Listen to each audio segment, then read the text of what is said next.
Social distancing doesn't need to dry up socializing. Just ask Luke Burbank.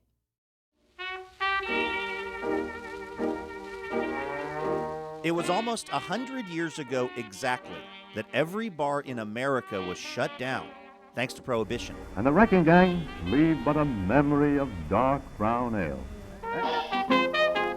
Back then, brave folks with a thirst for drink flocked to speakeasies. But a century later, when the nation's bars closed again in the grip of a pandemic, a new way to share a drink was born. Cheers. Cheers. The virtual cocktail hour. Yeah. These days, brick and mortar establishments are reopening in places like Memphis. To be able to actually go out and have a drink with a friend, it's amazing. Cheers. Cheers. So just pour it right in. But many people continue to gather virtually. Little happy hour, huh? For safety, to connect with friends in other cities, and maybe most importantly, to delineate when the work-from-home day has actually ended. The old adage that it's 5 o'clock somewhere has never seemed more true, I think, in these days. With just the bizarre situation in which we find ourselves, I think a lot of people are concerned that alcohol is kind of starting to play a larger role as well to deal with stress and anxiety, as a lot of people have turned to alcohol for in the past.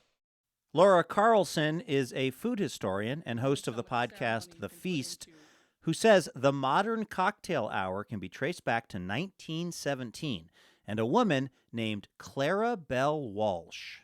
She was a St. Louis socialite and became known for hosting parties that had cocktails.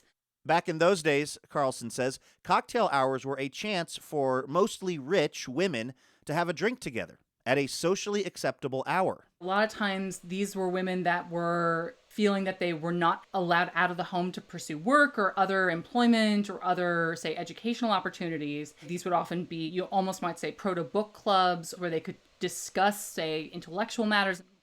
For those looking to throw a proper virtual cocktail party in 2020, Hi. Lyndon Pride and Natalie Hudson have you covered.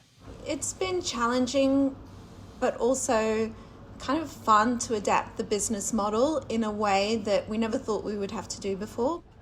Pride and Hudson co-own Dante in New York City, which was voted best bar in the world in 2019. But when the pandemic hit, they had to rethink things.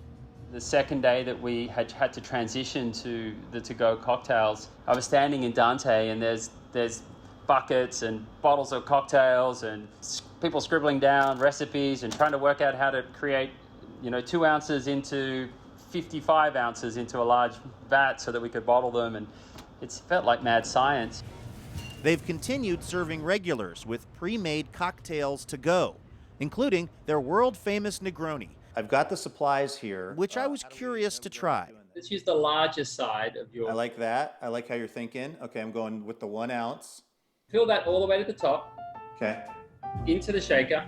Now we're going to use the sweet vermouth. How much vermouth am I putting in? The same amount? 3/4 into the shaker. Now 3/4 of an ounce of Campari. I'm gonna have you put some ice into your shaker. Okay. Either Weight Watchers or AA. I can't decide which one I'm gonna join after this, but... The goal now is to stir the ice in the drink. I think you're almost there. Oh, whoops. I lost about a third. Okay, cheers. Oh, that is delicious. Armed with the perfect drink, Hi, you guys. I was ready to throw the perfect virtual cocktail party. How about you? What are you having, Katie? I'm drinking rosé with club soda and ice cubes. Nice. The vibe was relaxed and surprisingly fun, even though there were some hiccups. I got a ring light, by the way, because I'm trying to be an influencer. Oh, wow. How's it going so far? Wow. I'd say strong to very strong. These days, the feeling of normalcy seems to be in short supply. So finding some, even briefly, even via video conference, can feel like a real gift. A happy hour in maybe the most literal sense. Cheers, you guys. All TV making aside, it's actually very nice to see you. Cheers. Cheers, friends.